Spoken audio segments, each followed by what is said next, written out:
was all excited, thinking this might be the end.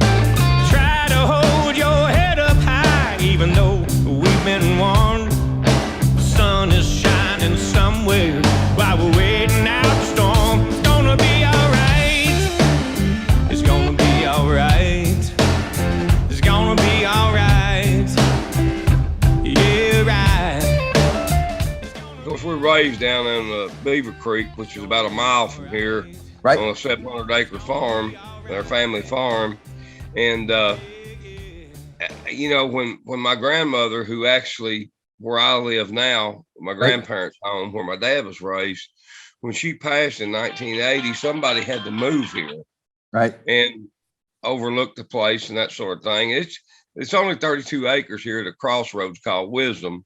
Right. But I had just gotten married to my wife, Cindy. And so we agreed that we would move to the big house. And it's a money pit. It's like every time I get $1, it's like, okay, I got to fix something. Yeah, you know, but it was very special to me growing up because I was the closest of all the grandchildren to my grandmother. All right. If young. And my grandfather had passed in 1946, and he was a big game hunter and all this kind of things. And I loved firearms. So I was in heaven out there at the house because mom and dad wouldn't let us have them, of course. Right. And I would sneak up in my grandpa's gun room and spend hours and hours, you know, looking at all the relic rifles and shotguns. And so it was only fitting that I moved here, I guess. Right. So where exactly, you're in Kentucky, obviously, but where exactly? Oh, yeah.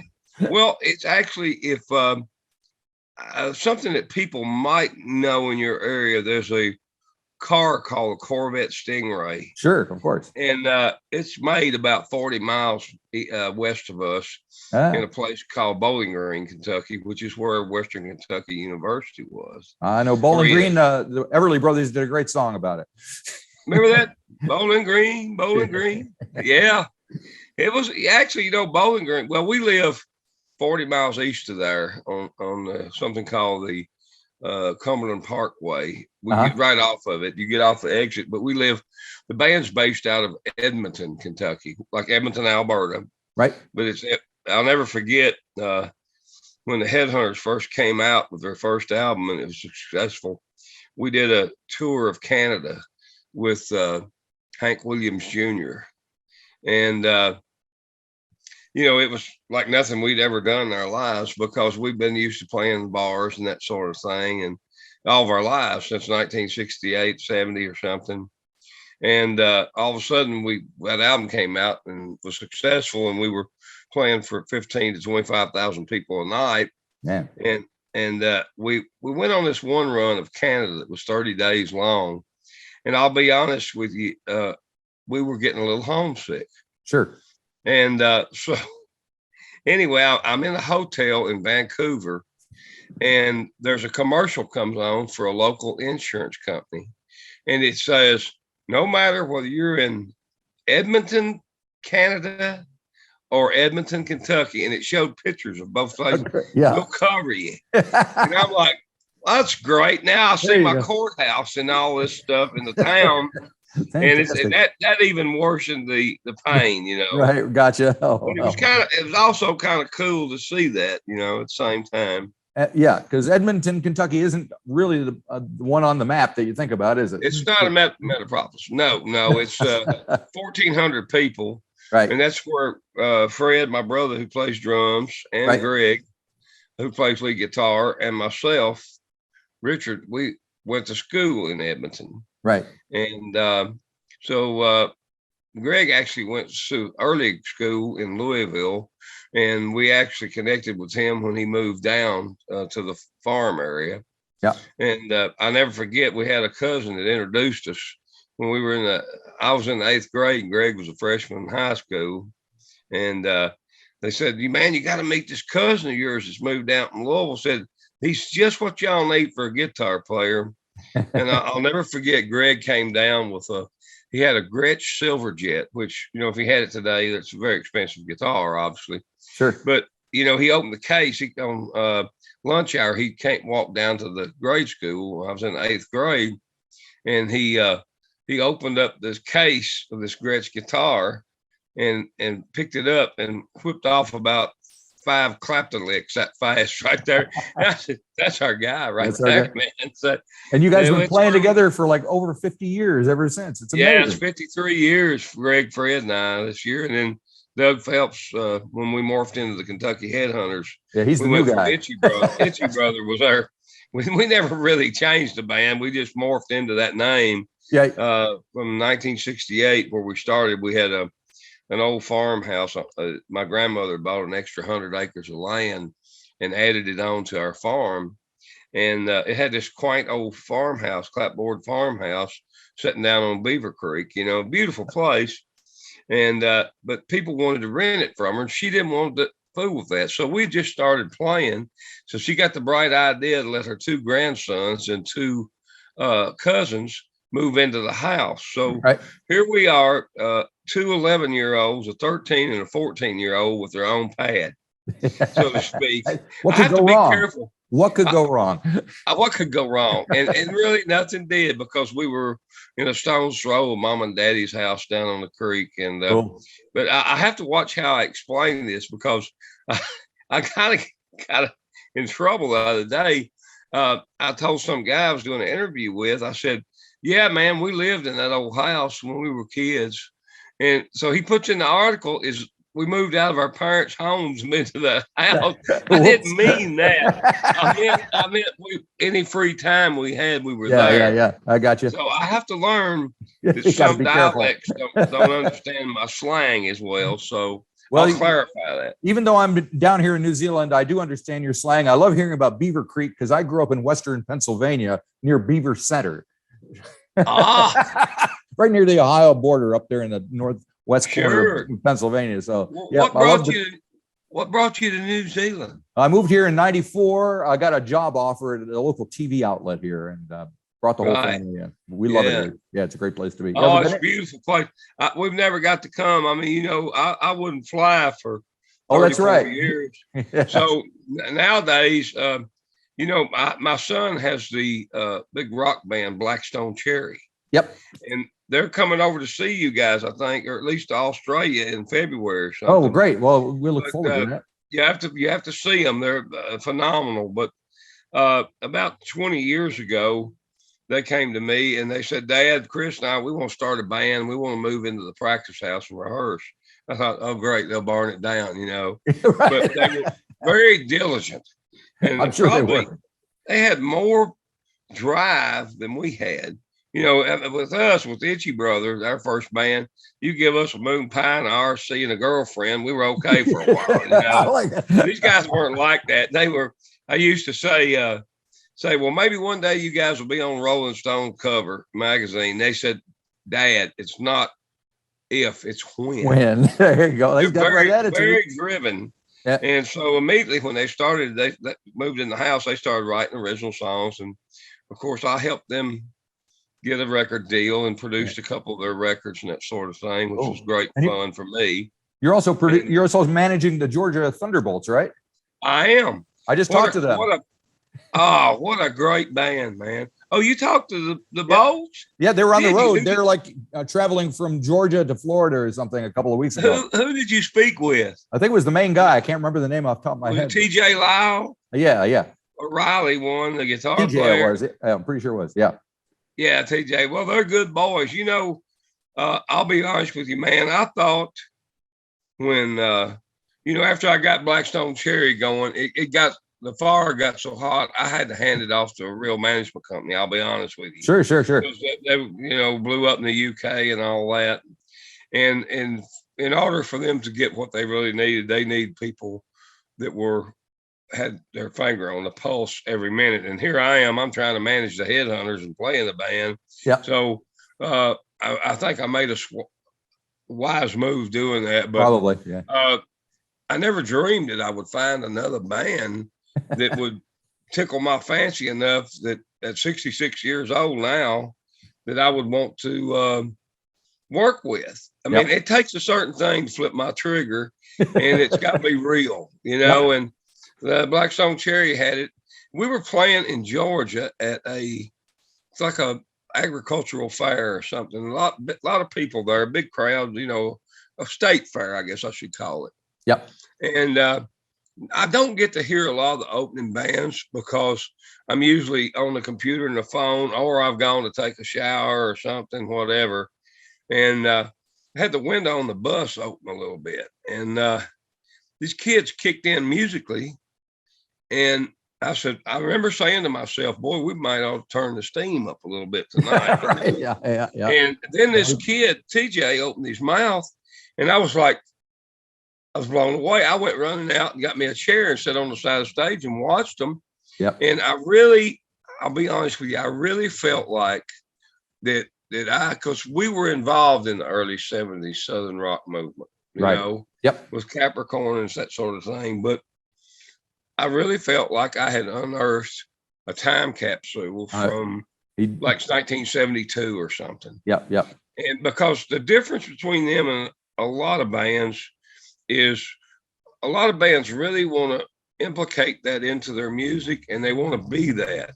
Yeah. But you got to live there, and you got to walk in that red clay. Yeah. And when I saw them, it was like when we opened for the Outlaws years ago in the 70s. Yep. They were greasy, they were hungry, they wanted it. Yep. And I remember seeing that in them. And I asked them after the show, I said, so what are you guys going to do with this? And they said, oh, we're going to be lifers like y'all in Blackstone Cherry. I said, let's go. Come on. So we've been very successful with that. And the main key for me of any band that I've ever worked with, including my own, is they gotta be good people. Yeah. There's no room for dealing with insolence and jealousy and all those other nasty things that we have to deal with. So both those bands are perfect for me. Cool. Now we should talk about the Kentucky Headhunters, because you got a new album. I guess we should. We better talk a little bit about it. Yeah, we do have a new album out. And when did it come out, in October, or is it just coming out now? I'm confused. It came out October 19th. Okay. Because that's our former manager, Mitchell Fox, who I just got off the phone with. That was his birthday. Okay. We're the same age, but we met him when he was working for Led Zeppelin's record label. And of course, that's another Headhunter story. I'm It's sure it another is. story. We had they were grooming us to be on Swan Song, and John Bonham passed. And so be the American Bad Company.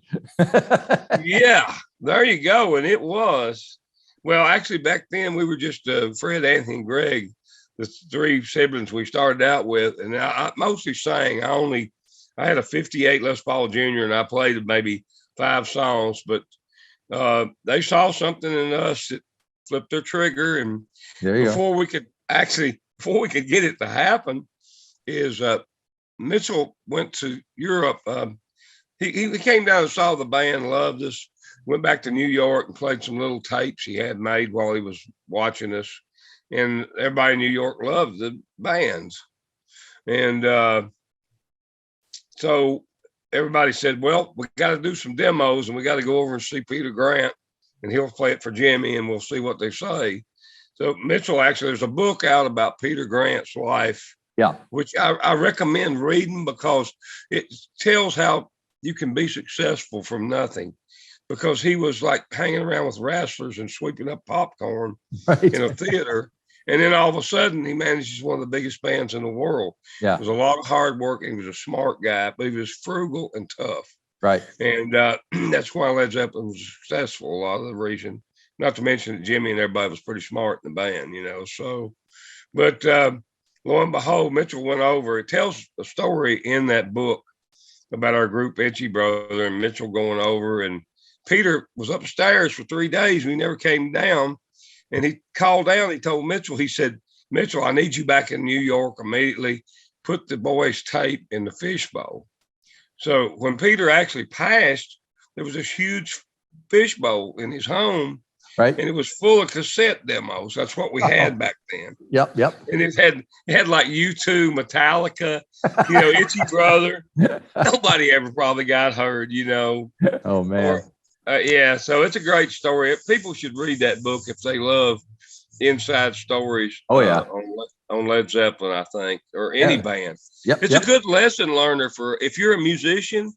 It's good for you to read that because I've learned things from it in my old age. Yep. To help me, But yeah, of course, the Headhunters and you had all this Led Zeppelin, all this Capricorn, all this stuff that happened to us that never happened, and which it just wasn't time, probably. Sure. The man upstairs didn't want it to happen yet, or whatever. But yep. It's all timing. You can be the best band in the world, but it's kind of all. It's a lot of other triggers that have to be pulled to make that work. And well, it's good to see you're still doing it, though. That's a fact. Jack is out, and we morphed into the Kentucky Headhunters in 1986. Yep. And we decided we were gun shy record label, so we said, I think we might have been one of the first really indie bands on our own doing things because we decided we weren't going to shop for a record deal. We're going to make our own album. Right. And we started doing a live radio show called the Chitlin Show at a radio station on I-65. You know where that is, coming down south at Mumfordville, Kentucky. And it started becoming quite successful because every Tuesday night we'd go on there for an hour and a half and play live and have special guests. And the word got out to Nashville about it. So what's this band in Kentucky that's got a radio show? And they, Tiny Tim comes to see them and all this crazy stuff. And Tiny Tim actually was listening, driving down the road and dialed it in and found the station and came in. And we're sitting there playing, and here's Tiny Tim standing there smiling. I love it. But it was always something like that happened. And it became very popular. And as I said, we were a little gun shy of the labels, record deals. But we finally, the thing of it is you don't really make it in the music business. You grow into it almost. But if it takes a long time like it did us, 20-something years, the people around you that you've met and been associated with that were impressed with what you were doing, somehow or another, they find themselves at the helm of a record label or a president of ASCAP or BMI, or just, you kind of get pulled along if you don't give up. So let that be a lesson to everybody out there. No matter how bad it gets, just don't just quit. When you quit, it never happens. But we were fortunate. I was actually 35 years old when we got signed to Mercury Records. And, and that was a good thing, I think, because we were more sensible about things maybe at that time. And so Greg, Fred, and I, and then, of course, Doug Phelps, who plays with us, he was the kid of the bunch. He was 4 or 5 years younger than us, but he learned quite quickly. So now I see Thanksgiving is coming and Christmas, and it looks like you guys have come up with a new holiday staple on the album. The Let's All Get Together and Fight song. I'm looking forward to playing that for the family here. So let's all get together and fight, 'cause it wouldn't be Christmas without black eyes. There's too many cooks in the kitchen and too many kin folks bitching. So let's all get together and fight around the holidays. Hey, listen, Marty, that's why we wrote it. We didn't write it to necessarily get on the radio. You can't always say bitching on the radio sometimes, But actually, we're getting ready to play the Grand Ole Opry. Oh yeah, that's cool. Well, we just played a friend of ours, Mike Huckabee. Governor Mike Huckabee has a TV show, right? And it has a political slant, but we said, well, we'll come on, but we don't want to talk politics. Yeah. And which he totally is a gentleman and respected that. And he didn't aim to put us under fire. So we went on the show and we did our major hit, Dumas Walker, which is still, the top of the pops. And then we said, let's do the Christmas song. So we changed a couple of words in it, and we did it and people went crazy over it. And we knew it was going to work because we've been playing it since July live, Gotcha. just testing it. Yeah. And So we're going to be on the Grand Ole Opry, I think, December 3rd. We've never been in 31 years because, well, Bill Monroe, which an hair? old bluegrass guy, Bill, when we recorded his song "Walk Softly," he got all ecstatic and excited and wanted us to be on the opera. And so I guess he talked to the committee, but Roy Acuff said, well, they're probably pretty good boys and they probably do a fine job, but let's get them a haircut first. So that never happened. That never so happened. We were never on the Grand Ole Opry. That's cool. So I'm kind of looking forward to Touche. That'll be pretty cool. Now, another song I wanted to touch on was Cup of Tea, because I love the fact that you have kind of combined like the jangle of like the English rock stuff and with your drawl, the Southern drawl, and it's a beautiful thing, I think. She's my cup of tea. I love her 'cause she's so naturally. She's got the kind of love that brings me to my knees. She's my cup of tea. My spoonful of sugar, she's my honeybee. She's everything a loving London woman should be. Well, thank you. My brother wrote that, the drummer, Fred. Right. He wrote the lyrics to that. And, as I said earlier, I wouldn't fly for 34 years. I kind of got off track telling the story, but Blackstone Cherry, who have become successful over in the UK, they kept going, or Europe, they kept saying, Daddy, you got to get your butt on an airplane, man. Said, y'all have a whole nother life. There's not an interview or a show that doesn't go by it. People say, when's your dad's band coming over, the Headhunters? And they always say, well, probably never, Daddy won't fly. And I guess they got tired of being the band that cried wolf. Right. So, because they would put us up, but they couldn't produce, we weren't there to make it real. So they cornered me down on the farm in an old practice house and said, all right, the jig's up. Daddy, you're getting your butt on an airplane. You're going over. We're going to help find some shows. And it's one of those things, Marty, when you go, you want them to leave you alone. So you just say yes, so maybe it'll go away. Right, but it didn't go away. It didn't happen. It happened. No, it ain't happening. So they called me a week later, and I should have known as driven they were, they would pull it off. Right. And they said, Dad, you're not going to believe it. We got you on this thing in Sweden called Sweden Rocks. And it's a big Scandinavian rock festival. And you guys will be able to play in front of thousands and thousands of people. Well, Marty, immediately I started going, oh, God, I got to get on an airplane. Right. Because I couldn't back down.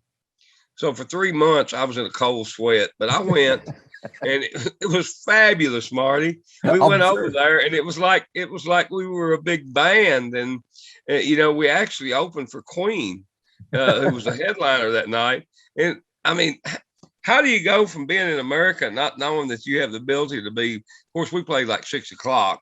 Right. Queen played like 9. There was another band between us, but we played for 30,000 people. Cool. And how do you go that long being that stupid to not know that you have something like that? It took my son's success to go over there and find it out for Very cool. And nice. It is cool. And then I was okay. So I get on a plane. I'm headed to Denmark, and then one more trip to Atlanta, Georgia, and I'll be home. Okay. And I got this over with. I'm done. They'll be happy. Well, when we landed in Denmark, John Fred called my phone and he said, Daddy, we just got put on. We're going to headline something called the Ramblin' Man Festival. And we want y'all on one of the openers. And I'm like, Jesus, now I got to go back. I got to go to the UK now. Yeah. So I said, if we're going to go, let's go. We've always wanted to go to England. Yeah. It's part of, because to be honest with you, we're staunch English rockers. We love English rock, always will. Right. And not to mention some boys you guys got over there, some great bands, That's true. Yep. But anyway, we did the Ramblin' Man, and we actually booked 7 more famous rock famous rock clubs that had been around for years. They don't shut down like they do over here in the States. They're long running. So you played the marquee, did you? No, we didn't get that lucky. All right. And we weren't in Melody Maker, but I mean, those are kind of gone now. But we did all the other good things like Classic Rock Magazine, that sort of thing. So it got a lot of publicity, got to play. And the only strange thing about it, of course, naturally in the States, we're kind of pampered, and we travel in a big tour bus and that sort of thing. And we get to sleep all night and then arrive where we're going. So over there, we had to swap. We rode in a Sprinter van. Now, listen, it wasn't like botching. I mean, or batching. The thing, it was like a Mercedes with captain's chairs and all this. Yeah. But we had to get up. We had to stay in hotels, which we weren't used to. We go to hotels, take showers, then we get on our bus and go to sleep. Right. Oh, okay. And we had to stay in hotels each night and get up and get on that van at 8 o'clock and drive to the next city in the UK. And we were very fortunate of this, but because we'd have never made it to the places, but because we were spoiled, we had a guy named Big Mike Allen, who's very famous for driving bands around over and road managing, that sort of thing. Yep. And he's retired Scotland Yard. So the first morning, my brother and I got up and we were a minute late after 8. And he points at his watch and he said, I thought I said 8, not 8:01. Let's not let that happen again. So we were terrified. Man, that's hardcore. All of a sudden, we had to be, these middle-aged men cohorted around by a guy from, Scotland Yard, retired Scotland Yard guy. Yep, but cool. they knew it would take somebody like that to keep their arms around us, Gotcha. that sort of thing.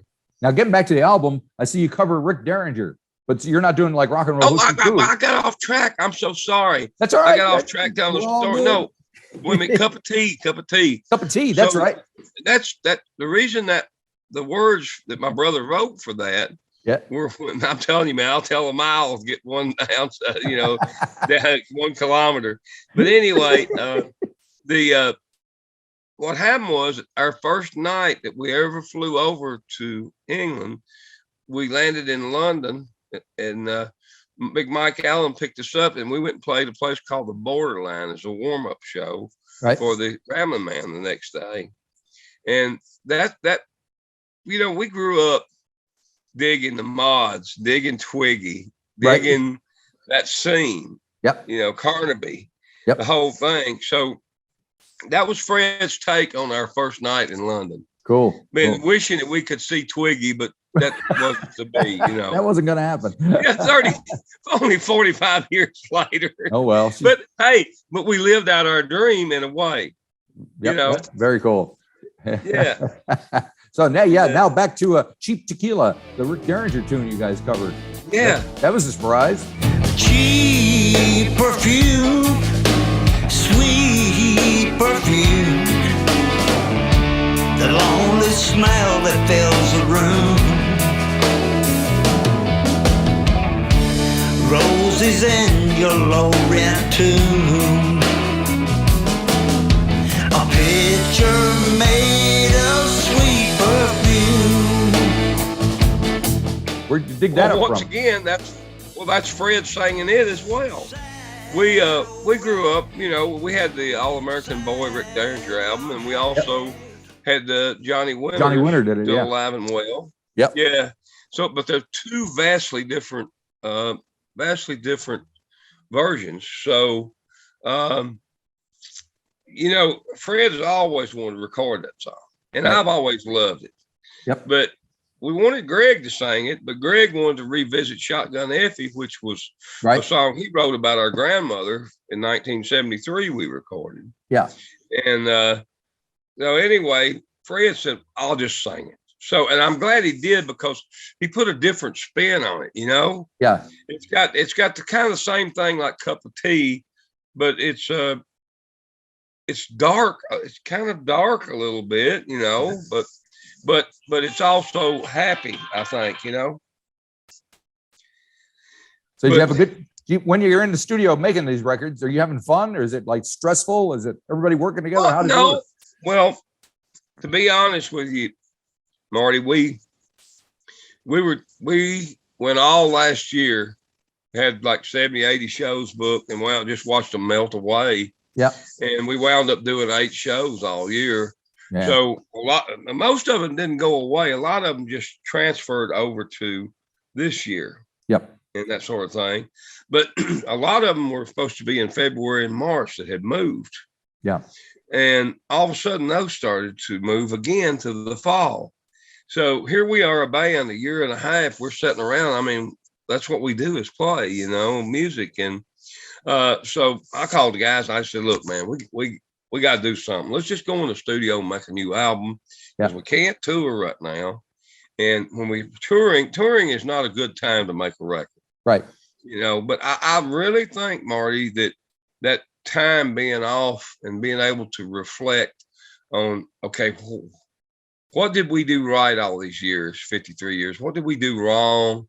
And also where our world is today. There's a lot of songs on that album that reflect that. And that's where, when you talked about the holiday song, I was actually last Thanksgiving, which we have a big family and we always get together at someone's house and have turkey and, all this kind of stuff. Yep. Even though the last time we had it at my sister's house, she has a cat.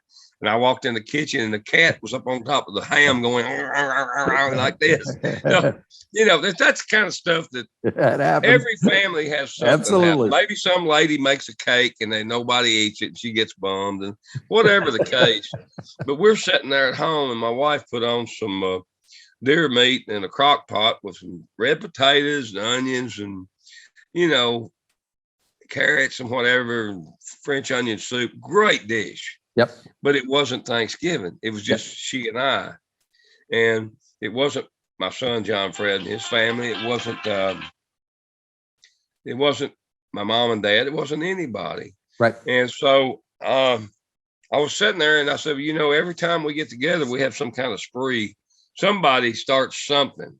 There's always some kind of little flare up, Yeah, sure. Somebody has to get something off their chest, while everybody's there, 35 people or something.